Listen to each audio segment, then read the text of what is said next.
Pemirsa, jumpa lagi bersama kami Arah Indonesia TV. Para penasihat hukum pemohon pra-peradilan atau Prapid, Rosmaida Sitompul, Direktur Sivigama 91 Konsultan, hadirkan ahli hukum pidana pada persidangan ke-6 yang berlangsung di Pengadilan Negeri atau PN Binjai kelas 1B Selasa kemarin.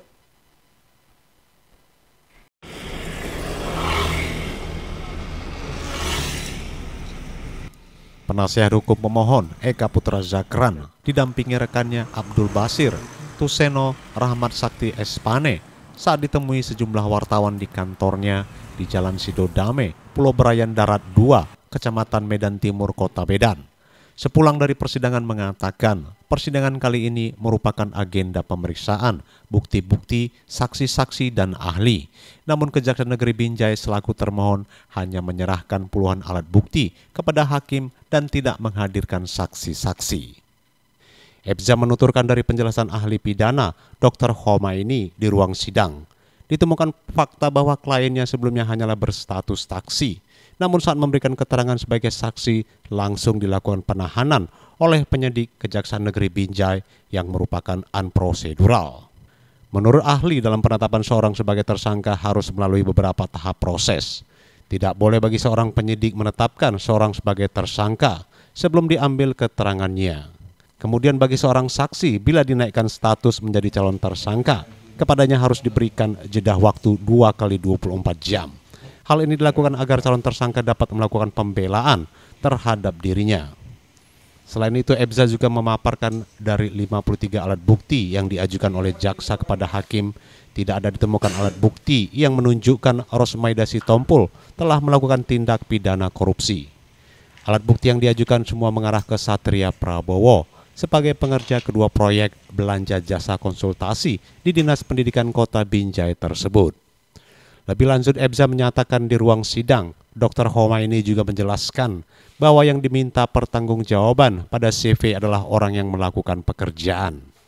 Sementara itu, sebelum proyek yang menelan anggaran dana Rp713.005.000 tersebut dilaksanakan, Rosmaida Sitompul dan Satria Prabowo telah melakukan perjanjian pinjam pakai perusahaan Sivigama 91 Konsultan di hadapan notaris.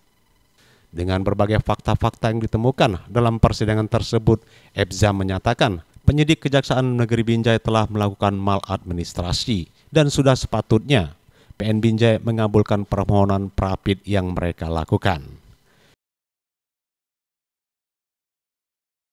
Terima kasih ya kepada rekan-rekan pers, selamat sore, salam sejahtera untuk kita semuanya. Perkenalkan saya Eka Putra Zakran Nasution SMH didampingi Pak Rahmat Sakti Espane SH adalah bertindak selaku kuasa dari pemohon pra-peradilan di Pengadilan Negeri Binjai atas nama klien kami Ibu Rosmaida Sitompul yang diduga telah terlibat atau diduga sebagai terlibat dalam tindak pidana tipikor ya, tindak pidana korupsi di Pengadilan Negeri Binjai.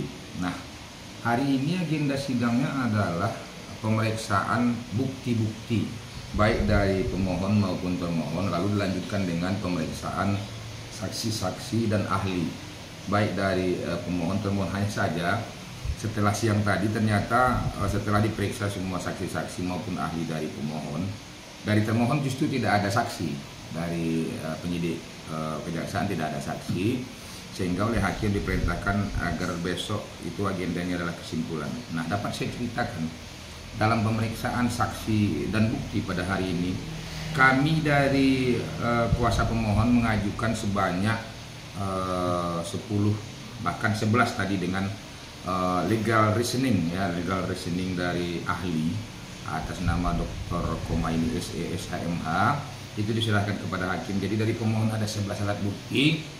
Kemarin diserahkan 10, tadi 1, dan dari pihak termohon dalam hal ini penyidik Kejaksaan Negeri Binjai itu ada 53 alat bukti.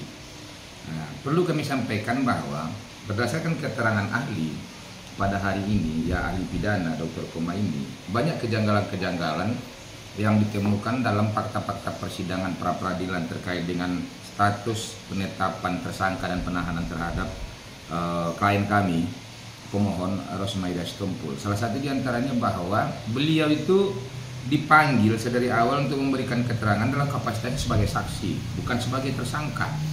Nah, pada bulan Maret ada perintah dari Kepala Kejaksaan Negeri Binjai untuk memeriksa, betul. Kemudian setelahnya diperiksa lagi tanggal 26, dipanggil lagi 26 Agustus ini. Kemudian statusnya tetap saksi juga. Lalu kemudian setelah diperiksa pada tanggal 29 Agustus kemarin, pada sore harinya sekitar pukul 5 atau pukul 6 sore ditetapkan langsung sebagai tersangka. Nah, menurut ahli, proses ini disebut dengan unprocedural, ya, atau unprocedural conduct, ya, karena terjadi maladministrasi. Bagaimana mungkin seorang akan diduga, disangka akan menjadi seorang tersangka, sementara prosesnya itu duluan penetapan sebagai tersangka, baru pemeriksaan. Apa yang mau diperiksa lagi, kata ahli. Jadi semestinya idealnya, ya, agar tidak maladministrasi, prosesnya itu memang rangkaiannya itu kan dari proses lidik, kemudian ada gelar perkara, baru sidik, ada gelar perkara. Nah, baru kalau memang ditemukan fakta-fakta dua permulaan bukti yang cukup, barulah dinyatakan sebagai tersangka. Bukan ditetapkan dulu baru diperiksa. Apa yang diperiksa? Karena yang mau diperiksa itu kan kalau umpamanya lidik dalam rangka proses untuk menemukan alat bukti. Kalau sidik bagaimana proses untuk menetapkan tersangka. Nah, proses itu sudah terlewati, terlampaui. Kemudian kata ahli juga, paling tidak 2x24 jam ada interval waktu, ada jeda dari penetapan saksi, statusnya panggilannya sebagai saksi, baru dia bisa menjadi calon tersangka kalau memang ditemukan dua alat bukti. Nah, proses itu telah diabaikan oleh jaksa penuntut umum. Di samping itu, kata ahli juga, Dr. Khomeini, bahwa tidak bisa bim-salabim, tidak bisa ujuk-ujuk orang ditetapkan sebagai tersangka karena berkaitan dengan hak asasi manusia. Semestinya idealnya diberikan ruang kesempatan juga di jeda 2x24 jam sehingga orang dapat melakukan pembelaan diri terhadap dirinya jika memang dinyatakan bersalah atau tidak bersalah. Lalu kemudian di samping itu dia harus digelar perkara sehingga dia dapat untuk mengklarifikasi, membela hak-haknya agar tidak merasa terzalimi. Nah, begitu. Di lain hal juga bahwa alat-alat bukti itu harus berkualitas, nggak bisa kuantitas, bukan dari segi jumlah. Kan saya katakan tadi, bukti-bukti yang diajukan oleh termohon itu sebanyak 53, tapi bukan bicara kuantitas, tapi kualitasnya. Bahkan memang dalam pengamatan kami dalam fakta-fakta persidangan, semua bukti-bukti yang 53 itu sejatinya itu adalah fakta bukti bukan untuk Bu Rosmaida klien kami, tapi untuk para pelaku-pelaku di antara misalnya Satria Prabowo sebagai kuasa penerima proyek dari mewakili PT Gama 91, CP Gama maksud saya 91, kemudian para pihak-pihak yang saya lupa nama-namanya, tapi paling tidak ada 5 lah di luar yang Rosmaida. Bahkan oleh ahli dari kejaksaan sendiri, penyidik semalam waktu mengajukan bukti-bukti kami lihat sendiri, itu ada beberapa ahli yang mereka secara tertulis sudah ambil keterangan, tidak ada menyebut nama Rosmaida sebagai terlibat sebagai pelaku tindak pidana korupsi. Dan itu diperkuat juga oleh ahli Dr. Khomeini tadi. Bagaimana mungkin? Karena ini bukan undang-undang CP, maksud saya bukan undang-undang PT. CP ini tunduk kepada KUH Dagang, sementara PT tunduk kepada undang-undang PT. Artinya kalau PT secara komunal siapa yang ada di dalam kepengurusan PT itu, kalau memang ada indikasi melakukan tindak pidana kebocoran anggaran negara, boleh diproses semuanya sebagai calon tersangka atau terdakwa. Tapi kalau di CP nggak bisa, siapa yang berbuat dia aja yang boleh dihukum. Nah, dalam konteks ini sudah jelas dan nyata bahwa Bu Rosmaida sebagai direktur telah memberikan kuasa sepenuhnya, tanggung jawab untuk melaksanakan proyek melalui akta notaris. Nah, udah menunjuk langsung Satria Prabowo untuk mengelola proyek itu. Jadi mulai dari administrasinya, tata kelolanya, hingga rekeningnya pun langsung atas nama Satria Prabowo. Jadi tidak ada kerugian kebocoran anggaran negara yang ditemukan oleh BPK itu masuk aliran dananya kepada Rosmaida Sitompul, nggak ada itu.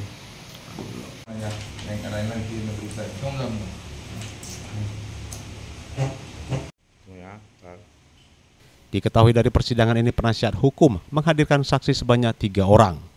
Selain itu, persidangan berikutnya merupakan agenda kesimpulan dan disusul putusan. Dari Binjai, Sumatera Utara, Yepita Zebua, Arah Indonesia TV memberitakan.